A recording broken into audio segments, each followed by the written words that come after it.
ఏదైతే గతంలో 'Raj Tarun' girl friend Lavanya అనే ఒక మహిళ డ్రగ్స్ కేస్‌లో ఇన్వాల్వ్ అవ్వడం అయితే జరిగింది. దాని తర్వాత గూడా చాలామంది 'రాజ్ తరుణ్' వాళ్ళ గర్ల్ ఫ్రెండ్ అయినప్పటికీ గూడా తను చాలా సార్లు చెప్పింది, "నేను డ్రగ్స్ కేస్‌లో నిర్దోషిని. నాకు ఎటువంటి సంబంధం లేదని" చెప్పింది. ఇప్పుడు ఏదైతే నాసింగ్ పోలీస్ స్టేషన్‌లో 'మాల్వి మల్హోత్రా' 'రాజ్ తరుణ్‌తో' యాక్ట్రెస్‌గా ఇప్పుడు చేస్తున్న కొత్త మూవీలో 'మాల్వి మల్హోత్రా' పైన, అదే విధంగా 'రాజ్ తరుణ్' పైన కేస్ పెట్టడం అయితే జరిగింది. నన్ను చీట్ చేశారు. అదే విధంగా 'మాల్వి మల్హోత్రాతోని నాకు ప్రాణహాని ఉందని అయితే చెప్పడం జరిగింది. మొత్తం మీద ఒకసారి మనతో పాటు లావణ్య ఉంది. మాట్లాడే ప్రయత్నం కూడా చేద్దాం.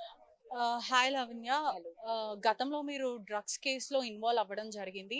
అనేక ఆరోపణలొచ్చాయి. 'రాజ్ తరుణ్' మీ బాయ్ ఫ్రెండ్ అని చెప్పి. ఇప్పుడు కంప్లెయింట్ ఇవ్వడానికి వచ్చారు.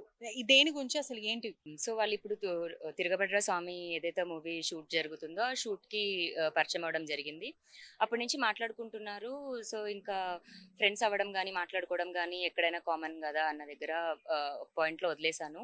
బట్ అది కొంచెం ఇంటెన్స్ జరిగి అంటే మై ఫస్ట్ క్వెషన్ ఏంటి అనంటే, మీకు 'రాజ్ తరుణ్‌కి' ఏంటి సంబంధం? అసలు మీకు 'రాజ్‌కి' ఎటువంటి రిలేషన్‌షిప్పా? లేకపోతే ఏంటి? సో, 2012 నుంచి మేము లవ్ చేసుకుంటున్నాము. అండ్ 2014 నుంచి కలిసుంటున్నాము. It's been 11 years we are together. And 3 months అవుతుంది తను ఇంట్లో నుంచి బయటికెళ్ళిపోయి. ఏమన్నా అంటే డ్రగ్స్ కేస్ అని అన్నాడు. But it's not the drugs case. It's Malvi Malhotra game and she is influencing అంటే హిమ్ ఎ లాట్. ఇప్పుడు మీరు పోలీస్ స్టేషన్‌లో, నాసింగ్ పోలీస్ స్టేషన్‌లో కేస్ నమోదు చేసి రాతపూర్వకంగా రాయడం జరిగింది. అవును. ఎఫ్ఐఆర్ అవుతున్నారు అని చెప్పడం అవును. జరిగింది. అవును. అసలు ఏమని కంప్లెయింట్ చేశారు? మీ ప్రాబ్లమ్ ఏంటి? 'రాజ్ తరుణ్‌కి' గర్ల్ ఫ్రెండ్ ఉందని మాకు ఇప్పటివరకు తెలీదు. అసలు ఎవరికీ గూడా తెలీదు. అంటే మీ దగ్గర ఆధారాలు ఉన్నాయా మీరు 'రాజ్ తరుణ్' గర్ల్ ఫ్రెండ్ అని?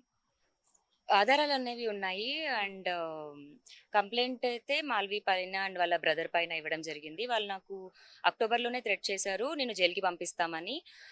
జనవరి 28న నన్ను పంపించారు. నాకు డ్రగ్స్ అన్నది ఆ కేస్‌కి నాకు సంబంధం లేదు. నేను అలాంటి పని ఎప్పుడూ చేయలేదు. నాకు ఏం కావాలన్నా రాజ్ ఉన్నాడు డబ్బులివ్వడానికి. అలా మీడియాలో ఏదైతే వచ్చి నేను డ్రగ్స్ అమ్ముకుంటున్నాను, దందా చేస్తున్నాను ఏదైతే వచ్చిందో అదంతా ఫేక్. అది ఎప్పటికి కేసు గెలవదు. అదే విధంగా 'మాల్వి మల్హోత్రాకి' 'రాజ్‌కి' ఎటువంటి సంబంధం ఉంది? మీరు లెటర్‌లో ఏం రాసారు? కంప్లెయింట్‌లో ఏమని రాసారు? సో, 'మాల్వి మల్హోత్రా' వల్లనే అతను ఇంట్లో నుంచి ఎళ్ళిపోయాడు అని నేను అంటున్నాను. అండ్ దానికి ఇన్‌ఫ్లూయెన్స్ ఆ అమ్మాయే చేసుంటది. ఎందుకంటే 11 ఇయర్స్ నుంచి మేము కలిసున్నప్పుడు మనిషి ఏంటి అనైతే నాకు అర్థమవుతది గదా! అందులో రాజ్ మిస్టేక్ అయితే అనుకోవట్లేదు నేను. అంటే అబాండనింగ్ ఈజ్ వెరీ బ్యాడ్. వదిలేయడం నన్ను ఇలా. బట్ మాల్వి ఇన్‌ఫ్లూయెన్స్‌తో, మాల్వి గేమ్‌తోనే జరుగుతుంది. అంటే ఎన్నేళ్ల నుంచి మీరు కలిసి ఉంటున్నారు? అంటే ఒకే ఇంట్లో లివింగ్ రిలేషన్‌షిప్ అని చెప్పొచ్చా? యెస్. లివింగ్ రిలేషన్‌షిప్ అనే చెప్పొచ్చు. భార్యాభర్తలనైనా చెప్పొచ్చు. బట్ నేను ఎప్పుడు బయటికి రాలేదు.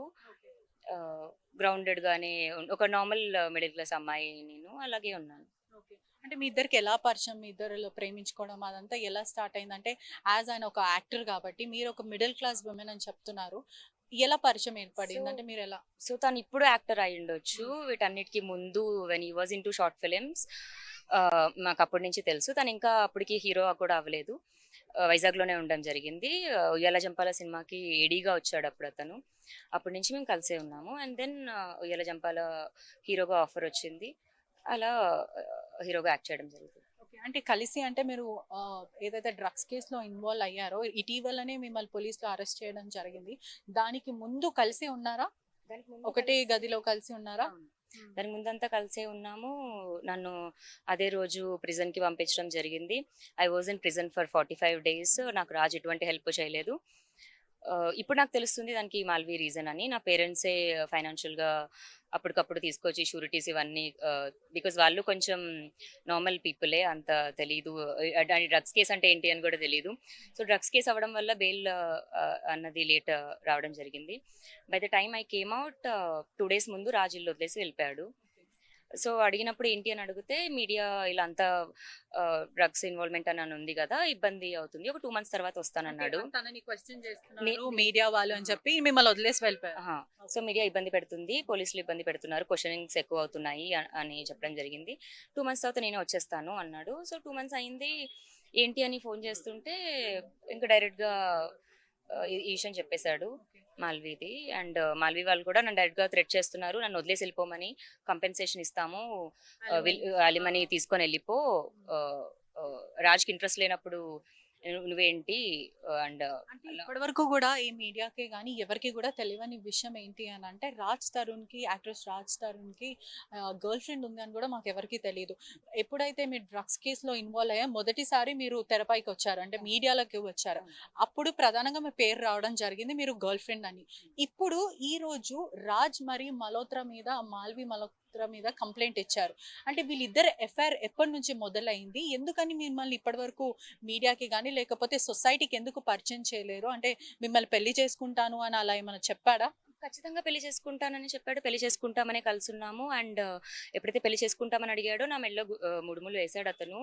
But that was not officially ఇట్లా ఇది కాదు, గుడ్లో జస్ట్ మేమిద్దరమే లవ్ మ్యారేజ్ కాబట్టి. ఒక 4-5 మంత్స్ తర్వాత మేము పేరెంట్స్కి చెప్పాము అండ్ వాళ్ళు యాక్సెప్ట్ చేశారు. అప్పటి నుంచి కలిసే ఉన్నాము. అంటే మీరిద్దరు పెళ్లి చేసుకోవడం జరిగింది.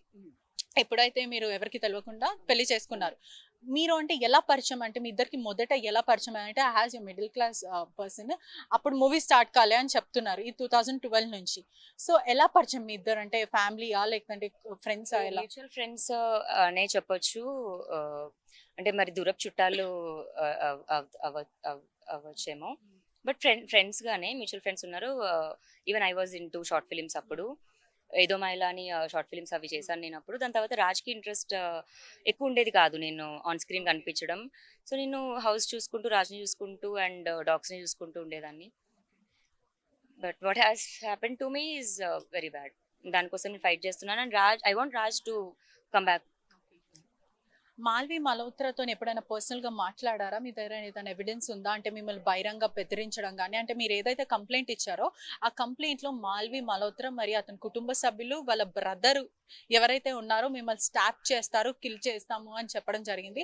గతంలో కూడా దాంట్లో మీరు దాంట్లో మీరు రాసింది మేము చూసాము. అంటే దాంట్లో మీరు ఏం రాశారు అని అంటే గతంలో నన్ను చంపేస్తాను, జైలుకి పంపిస్తాను అని రాశారు. అలానే నన్ను డ్రగ్స్ కేసులో ఇన్వాల్వ్ చేసి జైలుకి పంపించారు, ఇప్పుడు చంపేస్తామంటున్నారు అని మీరు ప్రొటెక్షన్ మరియు వాళ్ళ నుంచి ఏం అడుగుతున్నారు? అసలు పోలీసులతో మీకు ఏంటి అంటే రాజ్ ఒక యాక్టర్ తో ఏంటి? సో నేను నా డాగ్తో యుఎస్ ట్రావెల్ చేయడం జరిగింది. నేను హైదరాబాద్ నుంచి న్యూయార్క్ టు హైదరాబాద్ టికెట్ 1,80,000 ఉండింది. నాకు ఢిల్లీ నుంచి తక్కువ పడింది. సో నేను Delhi to New York to Delhi book చేసుకున్నాను. నేను ఢిల్లీలో ల్యాండ్ అయ్యి హైదరాబాద్ వచ్చిన మనిషిని నేను. అండ్ సంబంధం లేకుండా డ్రగ్ కేసు అయింది కాబట్టి నన్ను ఎవరో కావాలని ఇరికిచ్చారనే డౌట్ పైనే ఉంటాను. సో ప్రధానంగా మాల్వి మల్హోత్రాని మిమ్మల్ని కావాలనే అంటే ఎన్నడూ రాని స్క్రీన్ మీదకి మీరు వచ్చారంటే వాళ్ళు మిమ్మల్ని ఇరికిచ్చారని మీరు అనుకుంటున్నారు. అవును. సో గతంలో నేను ఇదే నార్సింగి స్టేషన్లో కూడా ఇంకొక అబ్బాయి పైన కేసు పెట్టడం జరిగింది. సో మనం ఫస్ట్ ఎప్పుడైనా ఎనిమీస్ని ఎక్కువ సస్పెక్ట్ చేస్తాం కదా. సో కోపంలో ఏదైనా ఒక మాట అనుంటదేమో అని అనుకున్నాను. సో ఎనిమిని అతన్నే సస్పెక్ట్ చేశాను నేను. బట్ మొత్తం అయ్యాక చూస్తుంటే ఆమె ఛాలెంజ్ చేసింది నాకు. కేసు పెడతానని, సారీ ఐ మీన్ జైలుకి పంపిస్తానని ఛాలెంజ్ చేసింది, చంపుతానని ఛాలెంజ్ చేసింది, రాజుని దగ్గర నుంచి విడదీస్తానని ఛాలెంజ్ చేసింది. అవే జరుగుతున్నాయి. సో నెక్స్ట్ నన్ను చంపేదే. సో నేను నార్మల్ అమ్మాయిని, నాకు ఎటువంటి ప్రొటెక్షన్ లేదు. ఇంట్లో ఉండాల్సిన అతను ఇల్లు వదిలేసి వెళ్ళిపోయాడు. తమ్ముడు చిన్నోడు, మా పేరెంట్స్ కూడా ఇక్కడ ఉండరు. మరి ఇప్పుడు నాకు ఏమైనా అయితే నన్ను అడగడానికి కూడా క్వశ్చన్ ఎవరు లేరు. సో నాకు ప్రొటెక్షన్ కావాలని వచ్చాను. అంటే అదే విధంగా రాజ్ మిమ్మల్ని చీట్ చేశాడని కూడా తెలుస్తుంది. ఎందుకంటే మీరు వచ్చిన వెంటనే ఇల్లు నుంచి వెళ్ళిపోయాడు, అవార్డుని చేశాడు అని చెప్తున్నారు. అంటే ఎందుకు ప్రధానంగా 11 ఇయర్స్ నుంచి ఎవరికి తెలియకుండా ఒక రిలేషన్షిప్ లో ఉండి పెళ్లి చేసుకుంటా అని చెప్పిన తర్వాత ఎందుకని ఇప్పుడు వదిలేసి వెళ్లాల్సిన అవసరం ఏముంది? అదే ఒక మనిషికి ధైర్యం ఏమో, ఎవరికి తెలియదు కాబట్టి ఈజీగా వదిలించుకోవచ్చు అన్నదే ఒక రీజన్ అయి ఉండొచ్చు. వదిలించుకోవడం కూడా చాలా ప్లానింగ్ గా చేశారు. అట్లీస్ట్ నేను ఎలా ఉన్నాను అని కూడా తెలియలేదు. ఫైనాన్షియల్గా కూడా హెల్ప్ చేయలేదు. మా పేరెంట్సే చేశారు. అండ్ బయటకు వచ్చే 2 days ముందు వెళ్ళిపోవడం జరిగింది. అండ్ స్లోగా యూనో ఫోన్స్ అన్ని బ్లాక్ చేయడం జరిగింది. వాట్సాప్ బ్లాక్ చేస్తున్నాడు, ఇన్స్టా, ఫేస్బుక్ అన్నిట్లో బ్లాక్ చేశాడు. మాట్లాడడం మానేశాడు. ఇప్పుడు లాస్ట్ 10 days నుంచి మాట్లాడట్లేదు. ప్రస్తుతం మీ ప్రధాన డిమాండ్స్ ఏమున్నాయి? అంటే మీరు కంప్లైంట్ ఇచ్చారు, పోలీసులు ఎఫ్ఐఆర్స్ నమోదు అయితే చేస్తున్నారు. మీ ప్రధాన డిమాండ్స్ ఏంటి? మీరు ఏ విధంగా న్యాయం కోరుకుంటే, అంటే ఏదైతే జరిగిందో ఒక యాక్టర్ ఒక సామాన్యురాల్ని మోసం చేయడం అనేది అది చాలా దారుణమైన విషయం అనే చెప్పాలి. ఎందుకంటే ఎప్పుడు అంటే 0 నుంచి మీరు అతనితో ట్రావెలింగ్ మొదలు పెట్టారు. అతను యాక్టర్ కాకముందు నుంచి మీరు ఉన్నారు. దాని తర్వాత యాక్టర్ అయిన తర్వాత మిమ్మల్ని పెళ్లి చేసుకుంటా అని చెప్పారు. అలాంటప్పుడు ఇప్పుడు ఎందుకు వదిలేయాల్సిన అవసరం ఏముంది? అంటే మీకు ఆల్రెడీ తెలిసి ఉండొచ్చు ఎంత ఒక యాక్టర్‌తోని మీరు ప్రేమలో ఉన్నారు కాబట్టి, మీరు ఎప్పుడైనా ఎవరైనా యాక్టర్స్‌తోని మాట్లాడడం గాని, బయటికెళ్ళడం అని ఇలాంటివి ఏమన్నా జరిగాయా? తన ఫ్రెండ్స్ అందరూ ఎవరైతే ఉంటారో వాళ్ళందరూ ఫ్రెండ్స్ కాకపోయినా హాయ్ అన్న రిలేషన్‌షిప్ అయితే ఉంది. అంటే మంచిగా అయితే మాట్లాడతారు నాతో ఫ్రెండ్స్. వాళ్ళందరికీ కూడా తెలుసు నేను. బట్ ఎప్పుడు బయటికి కానీ సోషల్ మీడియాలో కానీ ఎప్పుడు అంటే ఎటువంటి యాక్టర్స్‌కి తెలుసు మీరు? అంటే 'రాజ్ తరుణ్' గర్ల్ ఫ్రెండ్‌గా ఇంట్రొడ్యూస్ చేస్తారు గదా! ఎవరెవరికి తెలిసుండొచ్చు? వైఫ్ అని చెప్పడం జరుగుతది. గర్ల్ ఫ్రెండ్ అని చెప్పడం జరుగుతుంది. సో, టుగెదర్ గ్రో అవుతున్న ఆర్టిస్టులు కూడా ఉంటారు కదా! యాక్టర్స్ అలా. సో, వరుణ్ సందేశ్, నిఖిల్ వీళ్ళందరికీ కూడా తెలుసు నేను. ఒక అమ్మాయినైతే ఉన్నానని.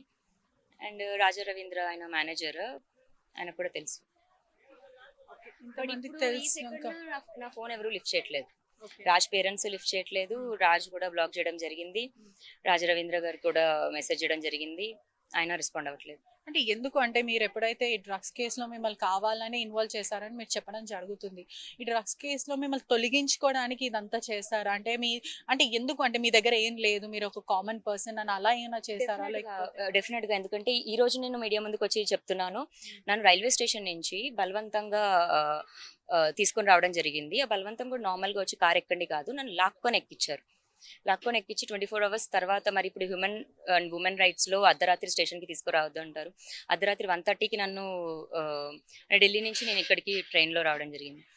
అర్ధరాత్రి 1:30కి నన్ను తీసుకొనొచ్చి నెక్స్ట్ డే అంతా స్టేషన్‌లో కూర్చోపెట్టి కోకాపేట్ రోడ్డు పైన తిరుగుతుంటే వాళ్ళకి ఇన్ఫర్మేషన్ వచ్చింది. 4 గ్రామ్స్ డ్రగ్స్ దొరికింది. అదంతా ఏదైతే ఉందో ఎవ్రీథింగ్ స్క్రిప్టెడ్. సీన్ రీక్రియేషన్ అని చెప్పొచ్చేమో. బట్ ఆ రోజు నాకు హెల్ప్‌లెస్ సిట్యుయేషన్‌లో ఉన్నాను. ఒక్కదాన్ని ఉన్నాను. నా దగ్గరికి ఒక లాయర్‌ని పంపడము, ఒక మనిషిని పంపడము అన్నది ఏది జరగలేదు. అక్కడ ఇంకా అర్థం చేసుకోవాలి అని నాకు అనిపించింది.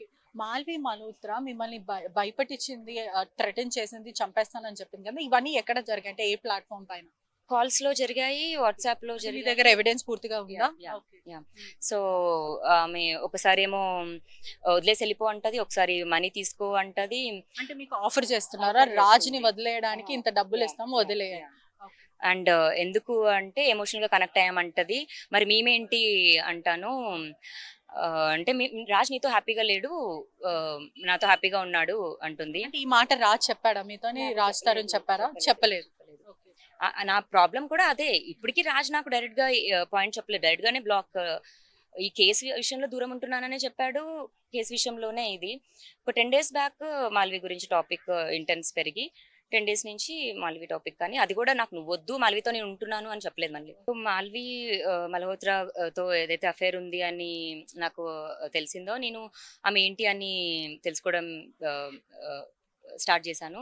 ఎందుకంటే రాజ్ బిహేవియర్ ఒక్కసారిగా చేంజ్ అయిపోయింది. Which is not him. అతని బిహేవియర్ గాని, యాక్షన్స్ గాని కొంచెం క్రూయల్‌గా అండ్ అరోగెంట్‌గా బిహేవ్ చేయడం ఇదయింది. ఏంటి అని స్టార్ట్ చేస్తే ఆమె ఒక పర్సన్ పైన యోగేష్ అని ముంబైలో కేస్ పెట్టింది. అతను ఫిల్మ్ ప్రొడ్యూసర్ అంట. సో, అతను స్టాకర్ అని ఒక కేస్ పెట్టడం జరిగింది. But that case is fake as far as I know. ఆమె వీడియోస్ ఏదైతే యూట్యూబ్‌లో ఉన్నాయో ఇక్కడ కట్ అయింది, ఇక్కడ కట్ అయింది అని చూపిస్తుంది. బట్ వాస్తవానికి ఆమె కట్ చేసుకొని అతని పైన ఫేక్ కేస్ పెట్టింది. ఆమె అతని ఎక్స్ బాయ్ ఫ్రెండే.